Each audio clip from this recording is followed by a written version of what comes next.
All right. So, ooh, this is a new wave of content I'm bringing out. All right. It's currently what time is it? It's currently 3:11 in the morning. All right. Now you wonder, okay, why is it 3 o'clock in the morning? You recording? You telling us now? Like, why? Why should I care? Well, I'll tell you right now. I'm so in the clouds, bro. Like, use your imagination, bro. I'm in the clouds, bro. All right. And it's a different thing. All right. While I'm in the clouds, I'm gonna react for y'all. All right. So you can already tell off the way I'm talking. I'm in this little goofy mood type shit. So hey, if you not 18, if you about like 16 to up, I say, or maybe 17, you can watch my channel. Otherwise, it's like I can't give you all that content. I'm be a bad influence. Let's go. I don't know what the fuck I'm talking about. I have shit, and I haven't even started the damn video thinking that I've already pressed this motherfucking button. So at this point, it has been almost an entire year since Logan Paul decided to file a defamation. Oh shit, I didn't. Okay, this is a video from Jamari. If you haven't already noticed him talking in this shitty ass tone, because whatever.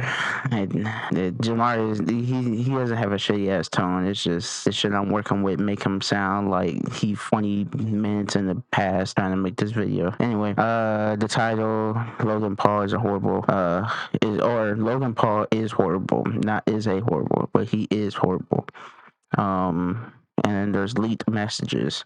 Okay, if you want to see, damn, you want to see you want to see the original video at the bottom, bro. At the description, not the bottom, not the description.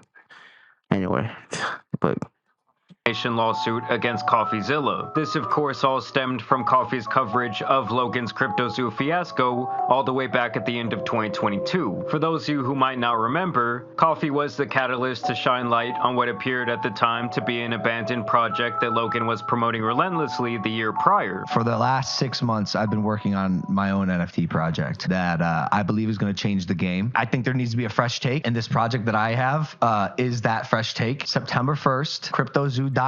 This was supposed. But Logan is so stupid. Like, I think I wouldn't say stupid, but like he has terrible decision making. But Logan is the first person, well, not the first person, but the one to really make it like super popular and super well known. That if you sell out to cryptos, or if you go to cryptos, you're a sellout. You're selling out. Like, you ain't making enough money no more. You have fucked up your image, which technically he even fucked up his image. He fought KSI twice, which the first one was a terrible motherfucking fight. The second one, he got shitted on and then blamed things. So his character has always been trashed. The time that he had a notable audience is when him and Jake Paul, when Jake Paul was rising and he was in his prime. That was his prime. The forest video was his prime. And after that, it's been rocky. It's been rocky since. I don't think Logan Paul is ever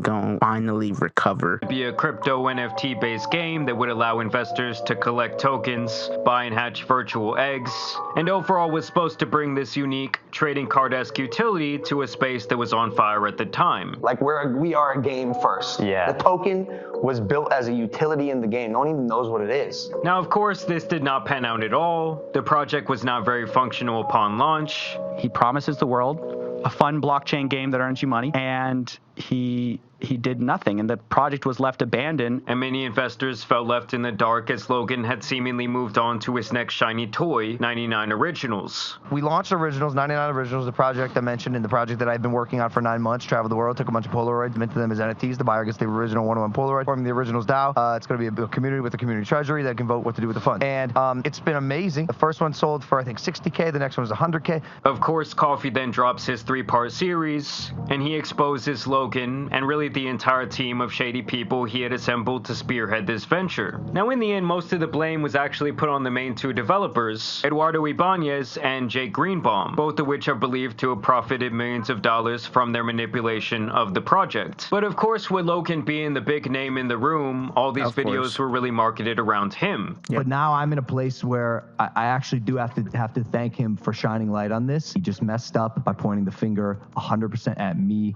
and saying that there was any sort of fraud or scam taking place. He had hired basically criminals who were selling on the back end, like some of the tokens. I think his mentality was, let me just move on. And while the 3 main videos in this series specifically are not listed in the actual complaint, as it was beyond the statute of limitations by the time Logan would file this, 2 later released videos and a tweet were sufficient enough for Logan to sue him for both libel and defamation, claiming that Coffee continued to paint him as a scammer who was operating. Bro, I'm not gonna lie, for like a good hot minute, I forgot what the fuck I was doing.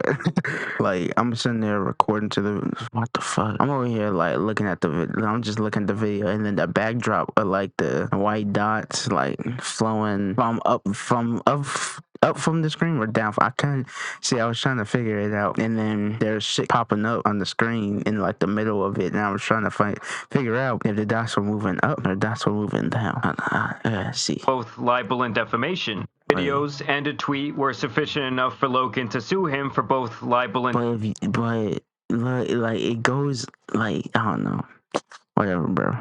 I'm zooted. I don't even know what the fuck going on. From when Logan had initially gone on record thanking CoffeeZilla following the series. CoffeeZilla is not a criminal. I called him. I apologized. My initial response to his series was that of fire and ego. But the fact is that suing CoffeeZilla is not going to help CryptoZoo holders. So I do need to focus my attention where it should be. Thank you, CoffeeZilla. You have catalyzed this, and I am very grateful for your work and your investigation. But obviously, their relationship would sour at some point. It's like a little fucking annoying that, and it bothers me. And in a statement released the next year in a documentary about his life, his tone was completely different. The CryptoZoo saga is far from over because it was a one-sided story. I've lost $500,000 on this. Where's the scam? These internet journalists, internet investigative reporters have way too much responsibility on their hands that is being mismanaged and wielded in a really inappropriate way. Although Logan would later have issues with the interviewer from that series, Graham Bessinger, arguing with him during a TMZ interview where Graham says that Logan wanted to cut all of the CryptoZoo topics out of the documentary. You're lying. Let me finish. The only issue that was ever communicated was remove this crypto stuff. If CryptoZoo is in there, if CoffeeZilla is in there, I'm not going to promote it. Now that is the face of a man who is allergic to accountability. I mean, at the end of the day, he was the one pumping this project up. Kids are going to care about the blockchain because of my project. Imagine your first experience on the blockchain is with CryptoZoo. And yeah, I think that was the biggest thing about those two, like Jake and Logan. Now, I put Jake in here because he's a fucking rat. And the only difference is that he has a whole bunch of yes men who don't tell him what to do, and they don't tell him, oh, you can't tell me what to do. We grown ass men, da, da, da. And then he goes out saying that we live this life. No, nigga, the people around you live the life. You don't live no life. The life you live is a spoiled fucking brat, and then he goes around thinking that he lives his life, and it's like, stop. And what is this big thing? I'm a grown ass man. Yeah, you're a grown ass man still making childish moves. Come on now. And he has a baby and he's still acting like this. Like, come on, bro. There's a point in time where you gotta go father mode. You can't be acting anymore. Otherwise, it's the same thing with Logan. Is like they both built a fucking ego, and they're like they're trying to explain themselves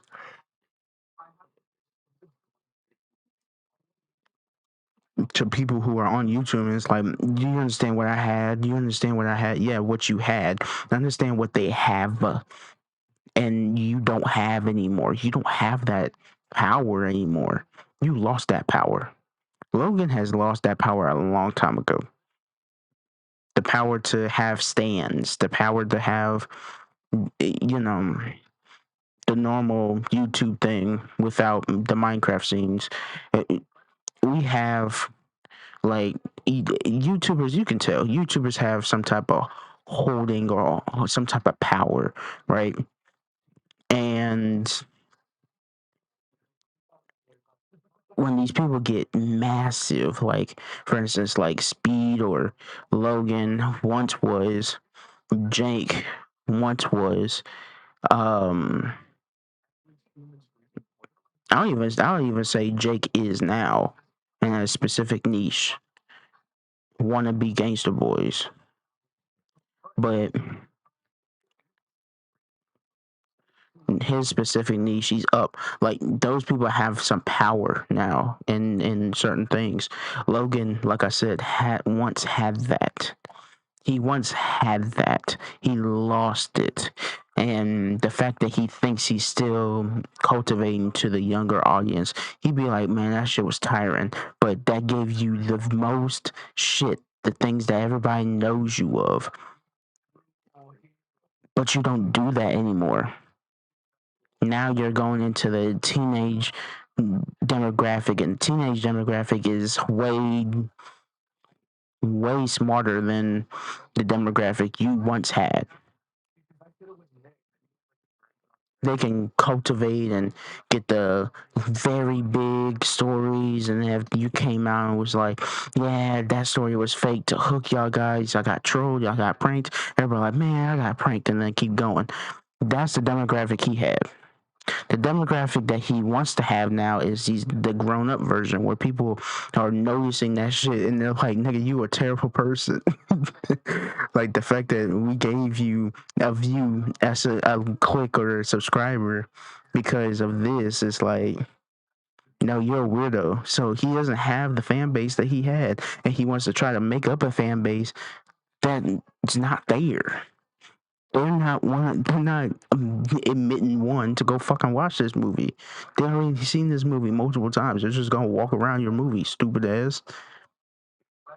That's why he ain't gonna make no motherfucking money no more. To be honest, bro, if you ask me what the fuck I said, I'm glad I'm recording it, because I have no idea what I'm talking about. He was the main reason that most people knew about it in the first place. It was a one-sided story. He told it how he wanted to tell it, and told it a certain way that made me look like the captain of this ship. But now he wants to say, oh, I'm not the captain of this ship, just because they completely dropped the ball. What responsibility do you feel for what happened? I put way too much trust in bad people. What you just described isn't a scam. I took on a project that I was simply incapable of handling at the time. As you see there, and as you will see in these filings, a lot of this is actually about the scammer label and the literal verbiage of how it was used by CoffeeZilla. 6 months ago, I investigated CryptoZoo, a scam created by Logan Paul and a team of criminals. Logan Paul is refunding people he scammed if they promise to stop suing him. This is what makes this such a massive con. This guy sold millions in NFTs, tens of millions of Zoo tokens, and he's not even going to release the thing he promised this whole time with his fans who he scammed. He's a serial scammer who's offering a minority refund as a last-ditch effort to save his wallet and his reputation. And now over the last year, there have been several moves made by the legal teams of the two sides, as well as the judge who will potentially be in charge of this case. And at this point, you have had things that have occurred that go against both parties. I'm talking about leaked text messages, ulterior motives, hidden phone recordings, and letters from the judge himself. But before we get into all of that, I wanted to tell you guys about the sponsor of today's video, Sundays for Dogs. You already know how much I personally love vegetable option at checkout. See you Jamari. From the one-year investigation CoffeeZilla did regarding CryptoZoo back in 2022. CoffeeZilla, on the other hand, has essentially been protected from handing out this information due to some sort of journalist protection law. But Logan's team says that he needs to see this information to prove the actual malice against him in the defamation and libel case. Because his entire argument is that CoffeeZilla not only called him a scammer, but did so knowing that Logan was actually the good but clueless person in the CryptoZoo situation. But because Logan is a public figure, he has to prove actual malice. So he says he needs the text messages, the video and audio recordings, and really anything else from that period of time to do so. His team also seems especially interested in receiving the text messages sent between CoffeeZilla and a YouTube lawyer named Attorney Tom. But we'll get back to that agenda here in a second. Now after this, Coffey's team tried to get this trial to motion for judgment, which basically means they want everything to stop right now, and they want the case to be decided based on the information provided in this pre-trial. Their argument is that when Coffey called Logan a scammer, it was simply hyperbole, and that no one should take his statements to literally mean that Logan committed actual fraud. They also argued that this was all a matter of opinion, citing a disclaimer Coffey places in the description boxes of his videos. But the judge actually did not agree with this, and he denied their motion to expedite the trial, which to me means he thinks that Logan might actually have a case here. And this would lead to them being able to file an objection to his decision, and this is where Coffey's team reveals these text messages between Logan and a friend, saying that Paul brought this lawsuit about to silence and intimidate his critics from speaking about him. In a text from December 2022, Logan would say, "Lawyering up, suing this motherfucker into the ground. Then everything will come out. Court docs public. So everyone will see what happened for the good or bad. To let others know it's not worth coming at you, there is a price to pay. That's the idea. I see the momentum building because the throne is being shook right now. Need to shut it down. Public humiliation is always more effective. Totally agree." They also claim that Logan admitted to suing CoffeeZilla to straight up make his life more difficult and drain him of money, obviously adding major levels to his stress. They even say that Logan is straight up trying to punish him for reporting on the topic. In January of 2023, he would say via text message, "Zilla will pay one way or another. Make sure of it." They even note that when Logan's friend tried to talk him off the ledge, saying that he shouldn't really give a shit because he's a very successful billionaire, he replied in turn that he was a petty billionaire, and that he knows CoffeeZilla would have a hard time paying for a legal team and the potential damages incurred from the case. All while this litigation money is simply child's play for Logan's bankroll. "I want the people who wronged me to suffer, while I continue to get wins on their grave."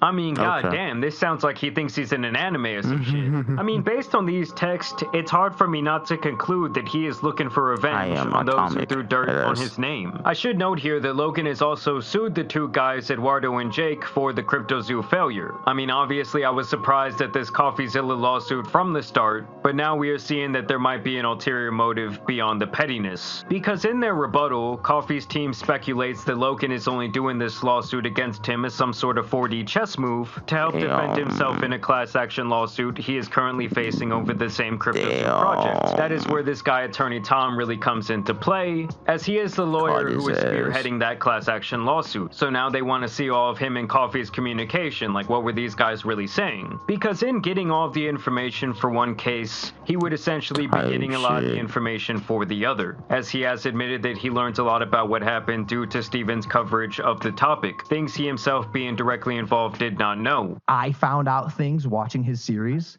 Like, dude, I was at the airport when I watched the part where he said Jake's had stolen. Of course. I was like, what? $6 million. But now CoffeeZilla's team wants this case consolidated with the ongoing class action lawsuit, saying that the fundamentals in both cases are the same. Basically, whether or not Logan scammed his fans in CryptoZoo, even making a very nice Venn diagram that probably cost Coffee a cool couple thousand to produce. So it's like, did he scam people or not? And in Coffee's case, if he didn't, did Coffee defame Logan enough for clicks, knowing that Logan was caught off guard by the situation and trying to make things right in the background, or at least that's what Logan's standpoint is. But we're gonna have to see what happens from here. I think that Logan is in a stage where he tried to kind of play the good guy to get the public favor back on his side for years. And now he's to the point where his mantra is, well, if everyone already thinks I'm an asshole, I might as well embrace the role. And I truly think that's at least half of what's going on here. Like, beyond the pettiness, beyond wanting to do this discovery of all this information, I think that he's just embracing the villain role. But I do want to know what you guys think about this down below.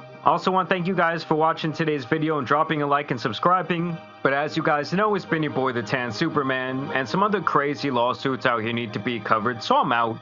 Peace. Crazy. Yeah. Shout out to Jamari, bro. I'm baked.